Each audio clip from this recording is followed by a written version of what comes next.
Turudi miaka 5 iliyopita, mwaka 2020 katika mji wa Oregon nchini Marekani, ambapo mwanaume mmoja nchini humo aliiba gari. Hilo gari likapoteza control barabarani na likagonga gari jingine ambalo lilikuwa linaendeshwa na mwanamke, na huyo mwanamke pia alikuwa ameiba hilo gari. So wezi wawili waligongana na baadaye walikuja kukamatwa wote na wakahukumiwa. Sijui endelea vizuri. So nikajaribu kujiuliza, hawa watu watakuwa ni watu wa wapi hawa?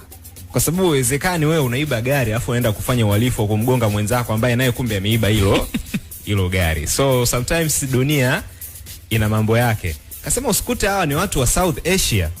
Kwa sababu watu wa South Asia au kusini mwa Asia, watu bana hawa wanachukuaga wale nge ambao wamekufa, alafu wanawavuta.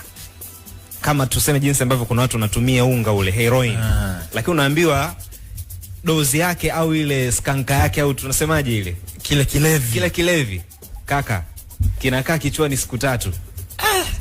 Sio masaa 10. Crown Media. Hapa ni nyumbani.